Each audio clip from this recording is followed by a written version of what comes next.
दोस्तों, आज जो कॉमिक्स हम पढ़ेंगे उसका नाम है यम के बेटे। ये राम रेमी कॉमिक्स है और एक तीसरा पार्ट है। इसके पहले दो पार्ट हो रहे हैं, पहले आप उनको पढ़ लेना, तभी आपको पूरी स्टोरी समझ में आएगी। इसके जो पहले पार्ट है उसका नाम है मौत का दूत और अपने देश के दुश्मन। ये दोनों कॉमिक्स आपको मिल जाएगी। प्ले लिस्ट में राम रेम का फोल्डर है, प्ले लिस्ट में बाल एजेंट राम रेम का फोल्डर है, उसके अंदर मिल जाएगी। तो मैं पढ़ता हूँ आगे से। अब वहां नीचे जाने के लिए सीढ़ियां दिखाई दे रही थी।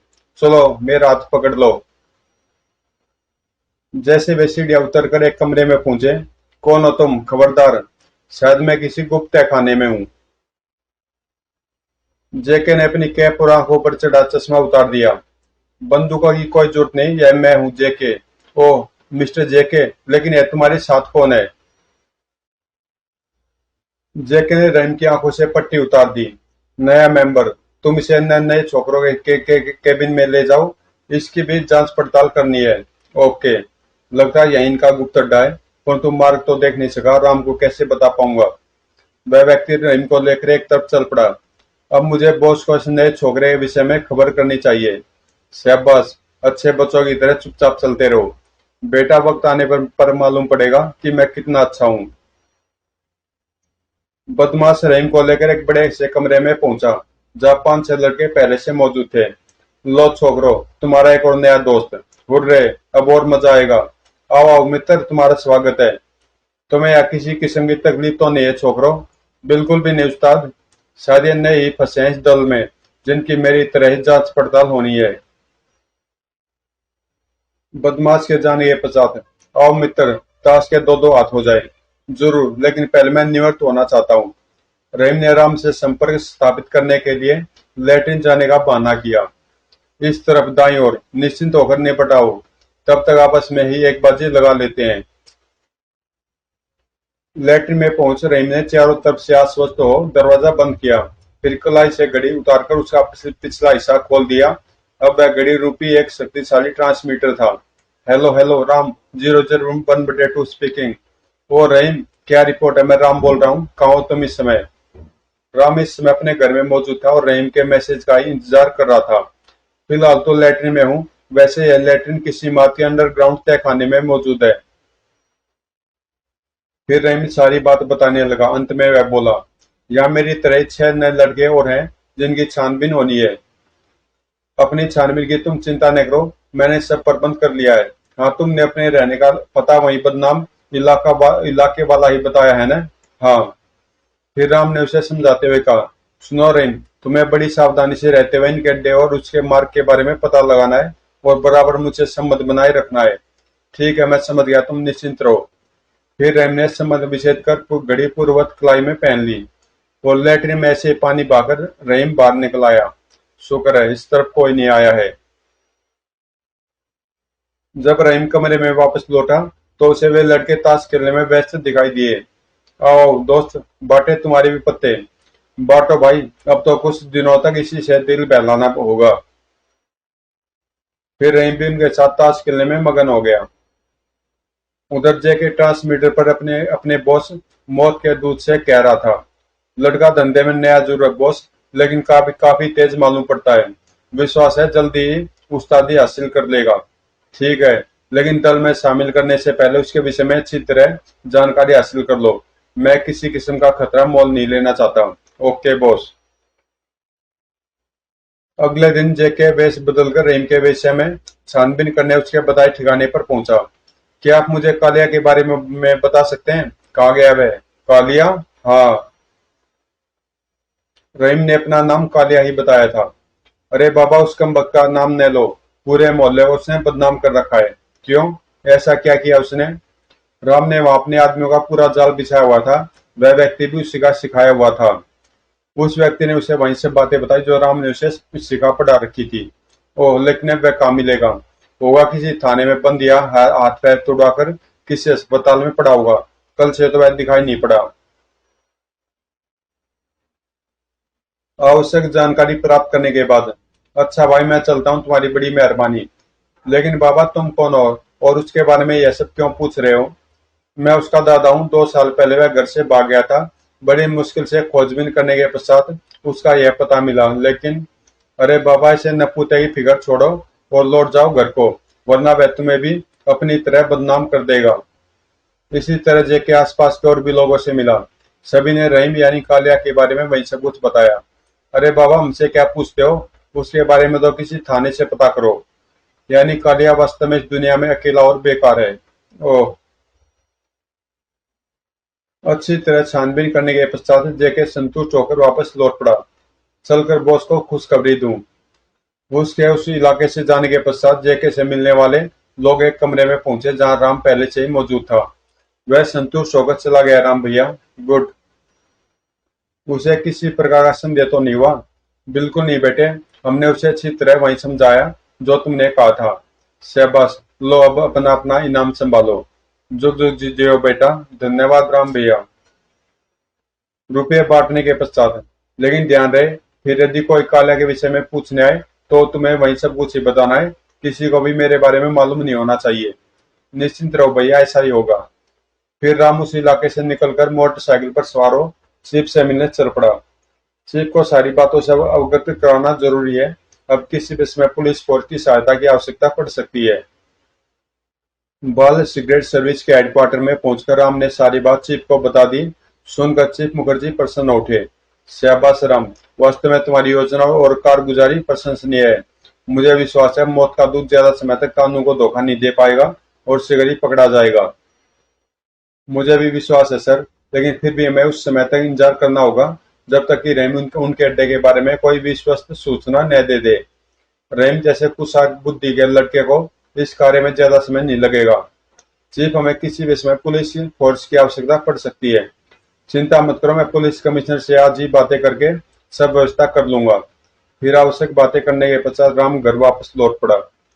उधर अड्डे पर लौटने पर जेके की मुलाकात अपने बॉस से हुई। जेके ने कालिया और रहीम के बारे में मिली मालूमात से उसे अवगत कराया। होम, तो तुम्हारे कथन अनुसार वह छोकरा काम का है? Yes boss. ठीक है, उसे ग्रुप बी के छोकरों के साथ कल से काम पर लगा दो। जैसी आपकी आज्ञा बॉस। फिर बॉस ने दिलावर की ओर पलटा। सलमा की ओर से कोई नई रिपोर्ट? Dilawar, no boss. लगता है यह छोकरी हमारा सारा काम चौपट करके रहेगी। समझ में नहीं आता कि आखिर वह इतनी सुस्त क्यों चल रही है। क्या मैं उसे कांटेक्ट करूं बॉस? बिल्कुल करो और उसे सख्त निर्देश दो कि वह जल्द से जल्द अपना काम पूरा करे। एक तरफ पुलिस और उन दोनों शैतान छोकरों राम रहीम ने से परेशान कर रखा है, तो दूसरी तरफ इस छोकरी ने। फिर आवश्यक निर्देश देने के बाद बॉस वापस लौट गया। बॉस के जाने के पश्चात जेके ने रहीम को अपने पास बुलवा भेजा। तुम्हारे लिए एक खुशखबरी है चेले कि बॉस ने तुम्हें अपने दल में शामिल कर लिया है। बॉस? वहां पहले से कुछ और लड़के भी मौजूद थे। हाँ चले, मैं तुम्हारा गुरु जरूर हूँ, लेकिन मेरा गुरु मेरा बॉस मौत का दूत है, जिसका चेहरा आज तक न मैंने देखा है न किसी और ने। ओह, तो क्या आप मुझे अपने गुरु से नहीं मिलाएंगे? वक्त आने पर जरूर मिलाऊंगा, फिलहाल तुम इनसे मिलो। लगता है इन्हें मुझ पर विश्वास हो चुका है। शायद राम की गोटी फिट बैठी है। ये है मुन्ना, रघु, शेरू और जॉनी। अब तुम्हें इन्हीं के साथ काम करना होगा। ओके उस्ताद। और ये है कालिया, तुम्हारा नया साथी। नए धंधे के लिए बधाई। लेकिन उस्ताद, काम के विषय में तो तुमने बताया नहीं। काम तुम्हें यही छोकरे समझा देंगे, लेकिन नए होने के नाते तुम्हें जरा सावधान रहना होगा।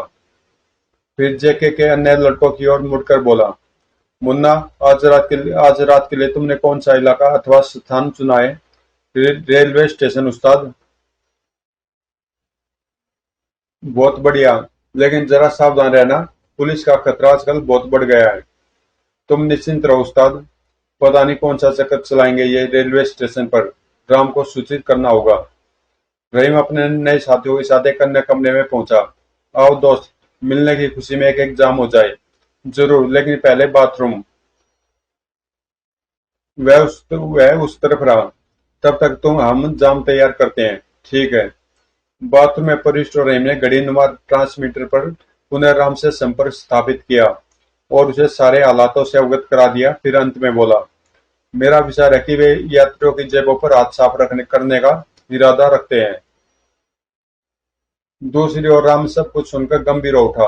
खैर, मामला जो भी हो, मैं पुलिस फोर्स के साथ आज रात वहीं मौजूद रहूंगा। लेकिन राम भैया, उन पर हाथ मत डाल बैठना। वरना मेरी पोजीशन उनकी इनकी निगाहों में संदिग्ध हो जाएगी। ठीक है, क्या तुम्हें अड्डे के बारे में कुछ कुछ जानकारी हो सकी? नहीं, लेकिन शायद आज रात बाहर निकलकर कुछ मालूम हो जाए। फिर आवश्यक बातें करने के पश्चात दोनों ने संपर्क तोड़ दिया। रहीम से संबंध विच्छेद कर राम ने घड़ी को पूर्ववत किया, फिर फोन पर चिप से बातचीत करने लगा। मैं चाहता हूँ चिप की रात आप भी मेरे साथ स्टेशन पर मौजूद रहें। पुलिस को फिलहाल साथ न ही ले तो उचित रहेगा। ठीक है। इधर एक सुप्रसिद्ध होटल में।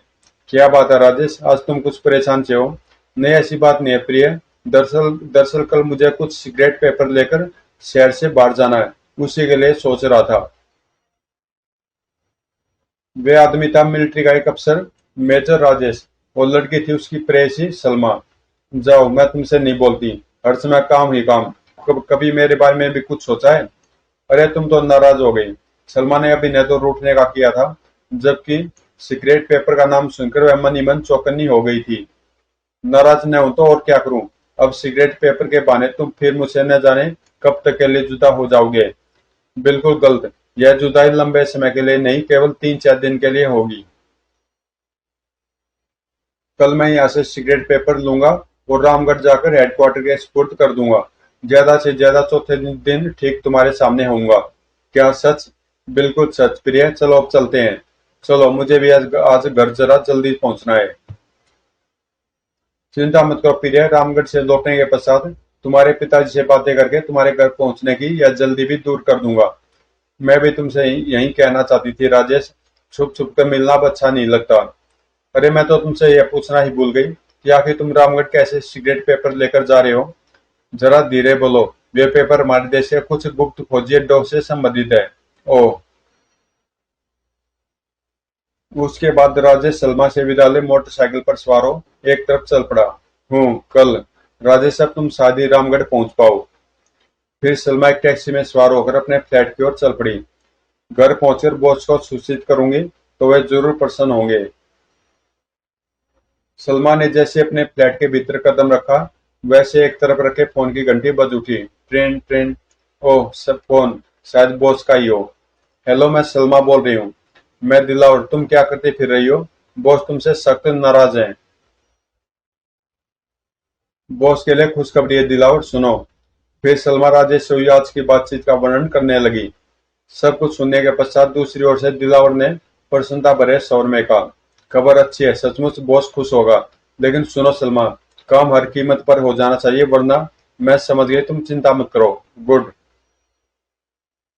इधर बदमाशों के अड्डे पर उसी रात ठीक 8 बजे। चलो सब इसमें सवार हो जाओ, निश्चित स्थान पर तुम्हें उतार दिया जाएगा। Okay master. इस अंडरग्राउंड अड्डे पर गाड़ी, लगता है इस अड्डे को भीतर ही भीतर वैज्ञानिक तरीके से तैयार किया गया है। अफसोस, अभी तक पूरे अड्डे को देखने का कोई मौका नहीं मिला। जब चारों लड़के उस बंद गाड़ी में सवार हो गए। क्यों चेले, तुम खड़े खड़े क्या सोच रहे हो? चलो जल्दी से सवार हो जाओ। ओ हाँ। फिर रहीम रहीम ने भी गाड़ी में सवार होने में देर नहीं लगाई। वह बंद गाड़ी उन्हें लेकर एक तरफ दौड़ पड़ी। गाड़ी किस मार्ग से होकर जा रही है यह रहीम ने जान सका, क्योंकि क्योंकि गाड़ी का पिछला हिस्सा चारों ओर से बंद था। राम का अनुमान ठीक ही निकला। ऐसी गाड़ी को ले जाने का मतलब है ये लोग अपने अड्डे को का किसी को पता नहीं लगने देना चाहते। फिर भी मौका पाकर इनसे मालूम करने की कोशिश करूंगा। काफी समय तक लगातार दौड़ते रहने के पश्चात गाड़ी रुकी और एक व्यक्ति ने बाहर से द्वार खोल दिया। चलो सब बाहर निकल जाओ। अन्य लड़कों के साथ रहीम भी बाहर निकला। सुनो, स्टेशन यहाँ से पास ही है। ठीक 11 बजे मैं तुम लोगों का यहीं इंतजार करूंगा। लेकिन चचा, आज इतनी जल्दी क्यों? और दिनों तो यह जगह तो वही है जहाँ पर जैक ने मेरी आंखों पर पट्टी बांधी थी। पुलिस का खतरा बहुत बढ़ गया है, इसलिए बॉस ने ऐसा आदेश दिया है। वो बड़े सतर्क हैं ये लोग। फिर ठीक है चचा, अच्छा हम चलते हैं। चलो दोस्तों। कुछ देर बाद वे पांचों रेलवे स्टेशन के एक प्लेटफॉर्म पर थे। चारों तरफ फैलकर अपने अपने शिकार को की तलाश करो। ठीक है, 1 घंटे बाद हम बाहर मिलेंगे। ओके। पता नहीं राम कहाँ है। सभी इधर उधर भीड़ में खो गए और ऐसे आदमी की तलाश करने लगे जिसकी जेब आदि को आसानी से साफ कर सके। लेकिन रहीम राम की तलाश में था। राम की खोज में रहीम इधर उधर भटक ही रहा था। तभी एक लड़का आकर उससे टकराया। ए अंधे हो गया? वह राम था जो उस समय मेकअप में था। दिखाई नहीं देता तो कहो, एक आत्मा के खोल दूंगा। चीखो मत, ये मैं हूं राम। ओ राम भैया, बोलो मत, चुपचाप मेरे पीछे चले आओ। रहीम राम के पीछे चलता हुआ एक ऐसे स्थान पर पहुंचा जो सुनसान था। वहां चीफ मुखर्जी भी छद्म वेश में मौजूद थे। किसी और शक तो नहीं आ रहा? No chief. Oh chief. Rahim ने सारी स्थिति से उन्हें अवगत कराया और यह भी बताया कि ठीक 11 बजे उन्हें कहाँ मिलना है। अंत में वह बोला, अफसोस है ये चीफ कि अभी तक मैं उनके अड्डे और वहां तक पहुंचने के मार्ग के विषय में कुछ भी नहीं जान सका। ओह। सब कुछ जानने सुनने के पश्चात चीफ मुखर्जी बोले, ठीक है तुम जाओ, यहाँ ज्यादा देर रुकना तुम्हारे लिए उचित न होगा। हम सोचेंगे कि हमें क्या करना है। ओके। और रहीम वापस लौट पड़ा। रहीम के जाने के पश्चात, अब आपका क्या प्रोग्राम है चीफ? मेरे विचार से मैं यहाँ ना रुककर उस स्थान पर पहुंचना चाहिए जहाँ रहीम आदि को ठीक 11 बजे एकत्रित होने के लिए कहा गया है। कहीं कहीं आपका इरादा उसका पीछा करने का तो नहीं? बिल्कुल ठीक समझे। उनकी गाड़ी का पीछा करके हम उनके अड्डे तक पहुंच सकते हैं। अति सुंदर। इधर रहीम 1 घंटे तक व्यर्थ में इधर उधर घूमता रहा और फिर उस स्थान पर पहुंच गया जहां उन सभी ने मिलना था। अभी तक कोई नहीं आया, न जाने मुझे खाली हाथ पाकर वे क्या सोचे। कोई बहाना तो करना ही पड़ेगा। फिर कुछ देर बाद एक एक करके चारों नए लड़के लड़के भी वहां पहुंच गए। तुम्हारा क्या रहा कालिया? एक पर हाथ साफ किया लेकिन बटुआ खाली ही मिला। ओह। और तुम्हारा रघु? मोटा पर हाथ लगा है, काफी माल है। गुड। तीसरे ने भी कहा, मेरे हाथ भी मोटी रकम लगी है। शाबाश। लेकिन तुमने कुछ नहीं बताया शेरू।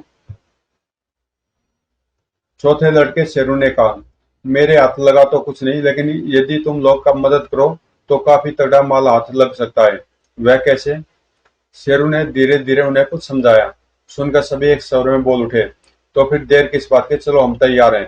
तो फिर आओ मेरे साथ, मेरा शिकार भीतर ही है। शेरू ने लेकर जिस प्लेटफॉर्म पर पहुंचा वहां एक ट्रेन लगी थी, लेकिन भीड़ भाड़ नहीं थी। हमें दूसरी ओर पहुंचना है, इंजन की ओर से 5वां डिब्बा, उसी में है वह शिकार। तो आओ इस डिब्बे से होकर दूसरी ओर पहुंचते हैं। उस डिब्बे के बीच से होकर वे दूसरी ओर जा पहुंचे। उस तरफ एक भी आदमी नहीं था। वह डिब्बा आगे, चलो चले आओ मेरे पीछे पीछे। एक डिब्बे के सामने, वह देखो वह रहा शिकार। हमें उसके गले से ही हार उड़ाना है। खिड़की के निकट एक स्त्री गहनों से लदी बैठी थी। माल तो वास्तव में तगड़ा है, लेकिन इतनी ऊंचाई तक हाथ कैसे जाएगा? एक बढ़िया उपाय है मेरे दिमाग में, तो जल्दी बताओ ना यार। दो जने पिट्ठू बनेंगे और मैं उन पर चढ़कर खिड़की तक पहुंच जाऊंगा। बाकी दो आसपास नजर रखेंगे। अति शानदार शेरू। वास्तव में तुम्हारे दिमाग की दाद देनी पड़ेगी। फिर देर मत करो, चलो शुरू हो जाओ। फिर शेरू, रघु व मुन्ना चुपचाप खिड़की के नीचे पहुंच गए और रहीम और जॉनी आसपास नजर रखने के लिए चौकन्ने हो गए। चलो पिट्ठू बनो जल्दी। दोनों के पिट्ठू बनते शेरू लपक कर उनकी पीठ पर चढ़ गया। दूसरे क्षण उसके हाथ बिजली की गति से हरकत में आए। स्त्री मैगजीन पढ़ने में इतनी तल्लीन थी कि उसे गले से हाथ निकलने का तुरंत ही आभास नहीं हो पाया। काम बन गया, चलो भाग निकलो। परंतु अभी वे दौड़ते हुए कुछ ही दूर पहुंचे थे कि उन्हें पीछे से स्त्री की एक चीख सुनाई दी। शायद उसे हार के चोरी हो जाने का पता चल गया था। चोर चोर, पकड़ो पकड़ो। तेज दौड़ो और स्टेशन से बाहर निकल चलो। यदि घेर लिया गए तो कचूमर निकाल दिया जाएगा। किसी तरह वे सकुशल स्टेशन से बाहर निकलने में सफल हो ही गए। शुक्र है किसी चक्कर में नहीं फंसे। अब हमें सीधे फोर्ट स्ट्रीट पहुंचना चाहिए। हाँ चलो, आज का माल देकर बॉस खुश हो जाएंगे। फिर वे उस स्थान पर पहुंचे जहां गाड़ी से उन्हें छोड़ा गया था। अभी 11 बजने में 15 मिनट बाकी है, अतः इंतजार करना होगा। लेकिन उनमें से किसी को भी यह नहीं मालूम था कि उन पर चीफ मुखर्जी और बाल एजेंट राम की नजर है। वे लोग तो आ पहुंचे, लेकिन रहीम के कथनानुसार गाड़ी उन्हें लेने नहीं पहुंची। अभी 11 बजने में 15 मिनट शेष है। इधर उचित मौका देख रहीम ने बात आरंभ की, यार यदि गाड़ी हमें लेने नहीं आई तो क्या हुआ? अड्डा नंबर 2 पर चले जाएंगे। इसका निर्देश हमें पहले से ही है। अड्डा नंबर 2? हाँ तुम नए हो ना, इसलिए तुम्हें नहीं मालूम। आमतौर से हम लोग वहीं एकत्रित होते हैं, यानी हम जैसे सभी सदस्य, और वहीं से हमें माल बॉस के हवाले करने और रिपोर्ट देने के लिए मुख्य अड्डे ले जाया जाता है। कल रात भी हम वहां गए थे, लेकिन तुम्हारे कारण हमें रोक लिया गया, वरना सुबह हमें अड्डे नंबर 2 पर पहुंचा दिया जाता और वहीं से हम धंधे पर निकलते और वो वहीं वापस लौट जाते। यह नया रहस्य जानकर रहीम मन ही मन आश्चर्यचकित हो उठा। तो क्या तुम में से किसी को भी मुख्य अड्डे का पता नहीं? हम ही क्या, मौत के दूत के किसी भी छोकरे सदस्य को उस अड्डे का कोई पता नहीं है कि वह कहाँ और किधर है? तब उस्ताद जेके व दिलावर आदि, उन्हें अड्डे के बारे में तो मालूम है, लेकिन वे बिग बॉस व उसके निवास स्थान के बारे में कुछ नहीं जानते। तो क्या आज तक किसी ने भी बॉस की शक्ल नहीं देखी? शक्ल शक्ल तो दूर, वह कहाँ से आता और कहाँ जाता है यह भी कोई नहीं जानता। कालिया और रहीम की ज्यादा प्रसन्न करते, वह बॉस के प्रति उत्सुकता दिखाते देख जानी, जो उनका लीडर था, गंभीर स्वर में बोल उठा। बॉस और मुख्य अड्डे के विषय में ज्यादा जिज्ञासा मत रखो दोस्त, वरना खतरे में पड़ जाओगे। हमसे तो इस विषय में चर्चा कर बैठे, लेकिन बड़े सदस्यों से इस संबंध में भूलकर भी चर्चा मत करना, वरना वह दिन तुम्हारी जिंदगी का आखिरी दिन होगा। ओह, तभी वह देखो, शायद गाड़ी हमें लेने आ पहुंची है। इधर राम और चीफ मुखर्जी को की भी दृष्टि आने वाली गाड़ी पर पड़ी। वह देखो चीफ, हाँ गाड़ी उन्हें लेने आ पहुंची है। गाड़ी लड़कों के पास आकर रुकी। क्यों छोकरो, कैसी गुजरी आज? चाचा बढ़िया, बहुत बढ़िया चाचा, काफी तगड़ा माल हाथ लगा है। शायद चीफ और राम हम पर नजर रखे हुए हों। शाबाश, अब फटाफट बैठो ताकि ताकि जल्दी निकल चले। बॉस तुम लोगों का इंतजार कर रहे हैं। चलो दोस्तों। सबके सवार होने के पश्चात जब गाड़ी कुछ आगे बढ़ गई, तो चीफ मुखर्जी ने अपनी कार स्टार्ट कर उसके पीछे दौड़ा दी। जानबूझकर चीफ मुखर्जी ने अपनी कार की हेडलाइट बुझा रखी थी, लेकिन जल्दी बंद गाड़ी चालक को पीछा किए जाने का पता चल गया। ओह, वह कार काफी देर से पीछे लगी है, कहीं पीछा तो नहीं हो रहा, स्पीड बढ़ाऊं। एकाएक स्टेशन वैगन को की स्पीड तेज होती देख राम और चीफ मुखर्जी चौंक उठे। चीफ, गाड़ी की स्पीड बढ़ गई है, आप भी रफ्तार तेज कीजिए। लगता है उसके चालक को पीछा किए जाने का शक हो गया है। चीफ मुखर्जी ने भी अपनी गाड़ी की स्पीड बढ़ा दी। जब अगली गाड़ी के चालक ने पीछा न छूटते देखा, तो उसने ट्रांसमीटर पर अपने अड्डे से संपर्क स्थापित किया। Hello hello, Rakhal speaking, hello hello. दूसरी ओर से मुख्य अड्डे पर दिलावर ने ट्रांसमीटर पर संदेश रिसीव किया। Yes, Dilawar speaking. क्या बात है राखाल? मेरा पीछा किया जा रहा है, मदद की तुरंत जरूरत है। चालक ने जल्दी से दिलावर को सारी स्थिति से अवगत कराया। ओह, लेकिन चिंता मत करो, उन्हें डोज देते हुए सुभाष मार्ग और लॉरेंस रोड की गलियों में घुमाते रहो। ठीक 10 मिनट में मदद पहुंच जाएगी। ठीक है। पीछा जारी रहा। गाड़ी का चालक सुभाष मार्ग और लॉरेंस रोड की गलियों में इधर उधर अपनी गाड़ी घुमाता रहा। ठीक 10 मिनट बाद जब स्टेशन वैगन का चालक चीफ मुखर्जी व राम को चकमा देकर एक गली से निकलकर मुख्य सड़क पर आया, तो उसने अपने आगे एक मालवाहक ट्रक धीमी गति से दौड़ता हुआ दिखाई दिया। ओ हरी बत्ती, मदद आ पहुंची है। तभी उस विशाल ट्रक का पिछला हिस्सा खुल गया, अंदर आने का संकेत है। फिर उसमें से एक मोटी व फौलादी चद्दर बाहर निकली और सड़क को छूने लगी। स्पीड बढ़ाऊं। राखाल तेज गति के साथ गाड़ी को उस फौलादे नुमा सड़क पर चढ़ाता ले गया। दूसरे क्षण उसकी गाड़ी उस विशाल मालवाहक ट्रक के भीतर थी। गाड़ी के भीतर पहुंचते ही उसकी पहले फौलादी प्लेट भीतर सरकी, फिर द्वार बंद हो गया। जब चीफ मुखर्जी की गाड़ी पीछा करती हुई उस सड़क पर पहुंची, तो सिवाय उस विशाल ट्रक के उन्हें और कोई गाड़ी वहां नहीं दिखाई दी। अरे वह स्टेशन वैगन कहाँ गई? उस ट्रक ड्राइवर से पूछते हैं, शायद कुछ बता सकें। ट्रक को रोक उन्होंने ड्राइवर से पूछा। क्यों भाई, ऐसे नीले रंग की किसी स्टेशन वैगन को तुमने जाते देखा है? नहीं साहब।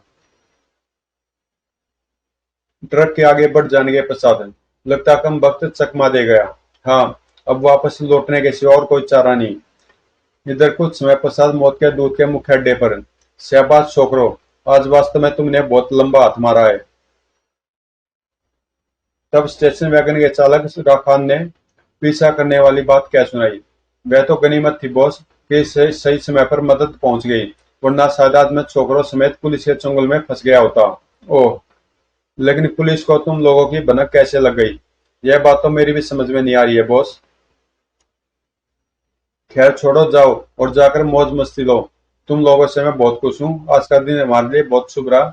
यदि भाग्य ने साथ दिया तो कल फौजी सिगरेट पेपर भी हमारे पास होंगे। हा हा हा। फौजी सिगरेट पेपर, उफ, जरूर कोई गहरा चक्कर है। अगले दिन सैनिक छावनी में। यह बैग आपको Ramgarh headquarter field marshal mister Malhotra तक पहुंचाना है मेजर। Yes sir. इस सील बंद पैक बैग में क्या है और उसकी क्या महत्ता है, ये आप अच्छी तरह जानते हैं। अपने देश के कुछ दुश्मन अपने देश में महत्वपूर्ण राज दुश्मन देशों सप्लाई कर रहे हैं, अतः आपको पूरी तरह सावधान रहना है। यदि ये पेपर दुश्मन के हाथ लग गए तो अनर्थ हो जाएगा। आप निश्चिंत रहे सर। मेरे जीते जी दुश्मन इसे छू भी नहीं सकते। गुड। अब आप जा सकते हैं। आपको रामगढ़ किस तरह पहुंचना है यह मैं आपको अच्छी तरह समझा चुका हूँ। Wish you good luck. Major Rajesh bag लेकर सैनिक छावनी से बाहर निकला। देखो, उसने टैक्सी रोकी। सलमा को सतर्क करो। टैक्सी। Railway station. अच्छा साहब। एक सुनसान स्थान पर। राजेश टैक्सी में आ रहा है, तैयार हो जाओ। ठीक है, मैं तैयार हूँ। कुछ देर बाद सलमा को दूर से एक टैक्सी आती दिखाई दी।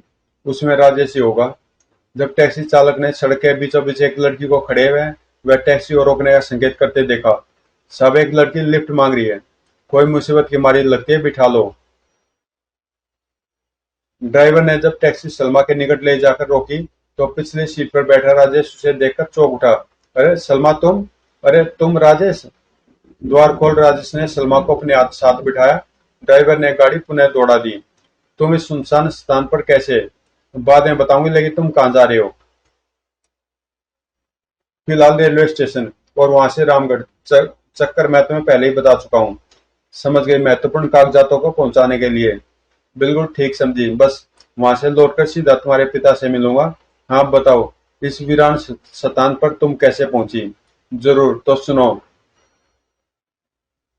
और बिजली की फुर्ती के साथ सलमा ने अपने पर्स से एक नन्हा सा रिवॉल्वर निकालकर राजेश के सीने पर तान दिया। मैं तुम्हारे चक्कर में यहाँ आई थी, उन्हीं कागजातों को हासिल करने के लिए जिन्हें तुम रामगढ़ पहुंचाने जा रहे हो। ओह, धोखा! ड्राइवर, गाड़ी रोको। नहीं ड्राइवर, ऐसी मूर्खता न करना। राजेश पर रिवॉल्वर तानते ताने देख ड्राइवर घबरा उठा। मैडम, ये आप चुपचाप ड्राइविंग करते रहो, वरना तुम्हारी खोपड़ी में सुराख हो जाएगा। धोखेबाज औरत! अब मैं समझाता हूँ, तुम दुश्मन से मिली हुई हो और उसे हमारे गुप्त राज भेज रही हो, और उन गुप्त राजों को प्राप्त करने के लिए ही तुम मेरे साथ प्रेम का नाटक कर रही थी। समझे तो ठीक, लेकिन बहुत देर से समझे। मेरे पिता से मिलना चाहते थे ना, तो जाओ। वे स्वर्ग या नरक में कहीं भी तुम्हारा इंतजार कर रहे होंगे। धाएं धाएं। आह, मक्कारी युवती! और राजेश के प्राण पखेरु उड़ गए। सलमा ने बैग पर कब्जा किया। ड्राइवर, गाड़ी रोको। जी जी। ड्राइवर ने घबराकर तुरंत गाड़ी रोक दी। सलमा उतरकर भयानक स्वर में ड्राइवर से बोली, तुम्हारी भलाई इसी में है कि चुपचाप यहाँ से दफा हो जाओ। जी जी, बहुत अच्छा। अपनी जान बचती देख ड्राइवर ने पूरी गति से गाड़ी को दौड़ा दिया। मूर्ख! कितनी तेज क्यों न भागो, मौत की गति तुम्हारी गाड़ी से बहुत ज्यादा तेज साबित होगी। और अभी टैक्सी ज्यादा दूर पहुंची भी न थी कि एक भयानक विस्फोट के साथ उसके परखच्चे उड़ गए। धड़ाम! टाइम बम ने बाकी का काम पूरी ईमानदारी से पूरा किया। अब उनकी लाशों को भी कोई नहीं पहचान पाएगा। ड्राइवर की मौत के साथ अब यह राज भी कोई नहीं जान पाएगा कि राजेश के साथ यह दुर्घटना कैसे घटी और सीक्रेट पेपर कहाँ गए। कुछ ही देर बाद अपने साथी आ रहे लगते हैं। आने वाली कार सलमा के निकट आकर रुकी। क्या रहा? सफलता। फिर सलमा ने सारा किस्सा कह सुनाया। गुड, तब चलो तुरंत अड्डे पर पहुंचे। हाँ, यहाँ रुकने में खतरा है, कोई भी आ सकता है। मैं भी यही कहना चाहती थी, चलो। मुख्य अड्डे पर। शाबाश! ये महत्वपूर्ण कागजात हम सबकी तकदीर बदल देंगे। करोड़ों रुपए प्राप्त होंगे मैं मित्र देश से। हा हा हा। रहीम एक आड़ में छुपा सब कुछ देख और सुन रहा था। वो हमारे देश से तो हमारे देश के सिगरेट पेपर आखिरकार इनके हाथ लग ही गए। जबकि बॉस रहीम की मौजूदगी से बेखबर कह रहा था, सुनो सलमा, अब तुम्हें कुछ और महत्वपूर्ण कागजात देश के महत्वपूर्ण लोगों से प्राप्त करने हैं। फिर बॉस सलमा को कुछ समझाने लगा। समझाने के बाद, अब तुम लोग जाओ और अपना अपना काम करो। मैं मित्र देश को इस सफलता की सूचना देता हूँ। Okay boss.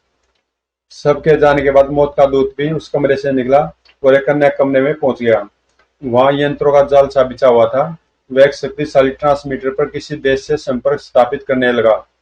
हेलो हेलो, मौत का दूत स्पीकिंग, वांटिंग कॉमरेड चुंग चू। इधर मेजर राजेश की मौत और महत्वपूर्ण कागजातों के गायब होने से पूरे देश और सरकारी मशीनरी में हंगामा मच गया। सेना के उच्च अधिकारियों ने तुरंत एक विशेष मीटिंग बुलाई। कुछ भी समझ में नहीं आता। यदि राजेश की मौत वास्तव में दुर्घटना में ही हुई है तो वे कागजात कहाँ गए? मुझे इस दुर्घटना में किसी षड्यंत्र की बू आ रही है। कागजातों की महत्ता का पता चलने पर पुलिस विभाग में भी हलचल मची। ऊपर से आदेश मिला कि गायब होने वाले कागजात अत्यंत ही महत्वपूर्ण है, अतः पूरे शहर की नाकेबंदी कर दी जाए और उन्हें पुनः प्राप्त करने की कोशिश की जाए। संभव है कि वे पेपर अपने देश के दुश्मन मौत के दूत ने उड़ाए हों। स्वयं बाल सीक्रेट सर्विस के चीफ कर्नल मुखर्जी भी चिंतित हो उठे। राम, यदि वे कागजात वास्तव में मौत के दूत ने उड़ाए हैं तो गजब हो जाएगा। रैम की पिछली रिपोर्ट के अनुसार तो स्पष्ट है कि वे सीक्रेट पेपर मौत के दूत ने ही उड़ाए होंगे। फिर भी असलियत रैम की अगली सूचना पर ही मालूम हो सकेगी। ओह, समझ में नहीं आता कि रैम ने अभी तक इस संबंध में रिपोर्ट क्यों नहीं भेजी। तभी पिक पिक कॉल। ओह, रैम की लगती है। घड़ी को ट्रांसमीटर के रूप में एडजस्ट करने पर रहीम की आवाज उभरी। वे कागजात मौत के दूत के हाथ लग चुके हैं और वह कुछ ही दिनों में उन्हें हमारे पड़ोसी दुश्मन देश के हवाले करने जा रहा है। गजब हो जाएगा। ओह, जहां देश भर में मौत के दूत को पकड़ने की सरगर्मी चल रही थी, वहां कुछ दिन बाद मुख्य अड्डे पर। सुनो दिलावर, मित्र देश का एजेंट उन गुप्त कागजातों को लेने हमारे अड्डे में आ पहुंचा है। होटल 3 स्टार रूम नंबर 10 में वह ठहरा है। तुम उसे आज रात यहाँ लेकर आओगे। Okay boss. उसका नाम पूछेंगे। परिचय शब्द रहेगा काला गुलाब। काला गुलाब, ठीक है बॉस। तो यह बात है। उसके बाद बॉस जेके से बोला, अब तुम सुनो जेके, मैं चाहता हूँ इस खुशी के मौके पर हमारे तमाम बड़े विश्वस्त साथी यहाँ उपस्थित हो और छोटे सदस्य दूसरे अड्डे पर। ऐसा ही होगा बॉस। सारी बातें सुनने के पश्चात रहीम का दिमाग तेज से घूमने लगा। होटल 3 स्टार रूम नंबर 10, नाम फूचिंग, कोड काला गुलाब, और सभी सदस्य आज रात यहाँ उपस्थित रहेंगे। इससे अच्छा मौका इन पर हाथ डालने का फिर कभी नहीं मिलेगा। राम को सूचित करूं। मौका देख रहीम ने राम से घड़ी नुमा ट्रांसमीटर पर संपर्क बनाया और उसे सारी बातों से अवगत करा दिया। ध्यान रखना राम, इससे सुनहरा मौका फिर नहीं मिलेगा। चिंता तुम मत करो रहीम, आज की रात मौत के दूत के लिए काल साबित होगी। राम तुरंत चीफ मुखर्जी से मिला और उन्हें सारी स्थिति से अवगत कराता हुआ अंत में बोला, मेरे दिमाग में एक योजना चीफ, जरा ध्यान से सुनिए। फिर राम चीफ को अपनी योजना बताने लगा। शाबाश राम, वास्तव में तुम्हारी योजना बहुत शानदार है, लेकिन इसमें तुम्हारी जान को भी खतरा है। यह खतरा तो मोल लेना ही होगा चीफ, लेकिन आप चिंता न करें, देश के दुश्मनों से निपटना मैं अच्छी तरह जानता हूँ। इधर होटल 3 स्टार रूम नंबर 10 में ठीक 10 बजे मौत के दूत का आदमी मुझे लेने आ पहुंचेगा। तब तक यहीं सही। तभी कॉल बेल बजी। ट्रेन ट्रेन। ओह, शायद मौत के दूत का आदमी हो, लेकिन इतनी जल्दी। लेकिन जैसे उसने दरवाजा खोला, धड़ाक, उफ। और जब तक पूछिंग संभलता, खबरदार हिलने की कोशिश मत करना। बाप रे पुलिस। लेकिन रात के ठीक 10 बजे जब जब दिलावर होटल 3 स्टार के रूम नंबर 10 में पहुंचा। परिचय कोड काला गुलाब। ठीक है, मैं तुम्हारा इंतजार कर रहा था। तो फिर आइए मेरे साथ मिस्टर पूचिंग, बॉस साहब आपका इंतजार कर रहे हैं। चलो। दिलावर पूचिंग को लेकर मुख्य अड्डे पर पहुंचा। वेलकम मिस्टर पूचिंग, आने में कोई तकलीफ तो नहीं हुई? बिल्कुल भी नहीं मिस्टर मौत के दूत। वे कागजात कहाँ हैं? यह लीजिए, मैंने अपना वादा पूरा किया। बहुत खूब। हम भी अपना वायदा निभाएंगे, लेकिन इसकी कीमत अदा करने से पहले मैं आपसे अकेले में कुछ विशेष और गुप्त बातें करना चाहता हूँ। अवश्य। दिलावर, तुम सबको लेकर दूसरे कमरे में जाओ और जश्न मनाओ, हम अभी आते हैं। Okay boss. आओ दोस्तों। सबके जाने के पश्चात आप कहिए मिस्टर पूचिंग, आप क्या कहना चाहते थे? अरे आप खड़े क्यों हैं? बैठिए ना। लेकिन पूचिंग ने कुछ कहने के बजाय फुर्ती से जेब से रिवॉल्वर निकालकर उस पर तान दिया। खबरदार मिस्टर मौत के दूत, अपने शैतान झेलने की चेष्टा मत करना, वरना पूरी 6 गोलियां तुम्हारे सीने में उतर जाएंगी। यही है इसका क्या मतलब हुआ मिस्टर पूचिंग? मैं पूछेंगे राम हूँ, लो देखो मैं मेकअप। अब पूछेंगे शैतान पर राम खड़ा था। तो तुम इतना बड़ा धोखा, हा हा हा। तुम अपने जाल में फंसे मौत के दूत। मैंने तो अपना मेकअप हटा दिया। अब जरा तुम भी अपनी नकाब हटाओ, ताकि मैं और सारी दुनिया देख सके इस नकाब के पीछे किस शैतान का चेहरा छुपा हुआ है। नहीं, ऐसा कभी नहीं होगा। और इससे पहले कि राम उसकी मंशा भांप पाता, मौत के दूत ने उस पर छलांग लगा दी। मैं तुम्हारा खून पी जाऊंगा कुत्ते। धड़ाक। आह। उधर मौत के दूत के साथी जैसे ही जश्न वाले के दूसरे कमरे में पहुंचे। खबरदार, कोई भी अपने शैतान से नहीं ले। पुलिस, अरे बाप रे। शिव मुखर्जी और पुलिस फोर्स फुचिंग उर्फ राम का होटल 3 स्टार से पीछा करते हुए वहां तक पहुंचे थे, जिसका दिलावर को पता ही नहीं चला था यह राम की योजना थी। तुम्हारी भलाई इसमें है कि हमें अपने बॉस के पास ले चलो। मैं तैयार हूँ। उधर राम पर चोट कर बॉस एक तरफ मौजूद गुप्त द्वार की ओर दौड़ा। रुक जाओ, तुम्हारे भागने के तमाम रास्ते बंद है। पुलिस ने तुम्हारे पूरे अड्डे को घेर रखा है, लेकिन पुलिस मेरी धूल भी नहीं पा सकेगी।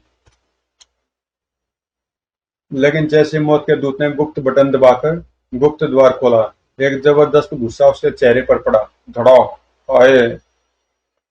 गुस्सा मारने वाला गुप्त मार्ग के दूसरी ओर खड़ा रहीम था, जो वहां के तमाम मार्गों को अब तक जान चुका था। रहीम, वो मारा। खूनी शैतान, अब तुम बचकर कहाँ जाओगे? अब तुम्हारे सारे गुप्त मार्ग मेरे देख वाले हैं। इन मार्गों को जाने के लिए मुझे कल रात भर जागना पड़ा था। ओह तुम। फिर यम के बेटे राम रहीम अपने देश के दुश्मन मौत के दूत के लिए साक्षात यमदूत बन गए। कड़ाक। उफ। यह गुस्सा रामू की मौत के लिए, और यह लात कालू की मौत के लिए। धड़ाक। आह, मरा। कुछ देर बाद ही बॉस बेसुध सा फर्श सूंघ रहा था। क्यों मौत के दूत? देखा यम के दूतों का कमाल। रहीम, जरा नकाब उलट कर इस शैतान का चेहरा तो दिखाओ। नहीं, अभी लो भैया। और मौत के दूत के लाख छुपाने के बावजूद भी रहीम ने उसकी नकाब उलट दी। लेकिन नकाब उलटने के पश्चात जो चेहरा उनके सामने आया, उसे देखकर वे भौचक्के से रह गए। क्या? नगर के सेठ और धर्मात्मा क्रोड़ीमल। उफ। बच्चों के मसीहा सेठ क्रोड़ीमल। तभी चीफ मुखर्जी भी पुलिस फोर्स के साथ वहां आ पहुंचे। आइए आइए चीफ, यह रहा आपका मुजरिम, अपने देश का दुश्मन, मौत का दूत, सेठ क्रोड़ीमल। सेठ क्रोड़ीमल, गरीबों का भगवान।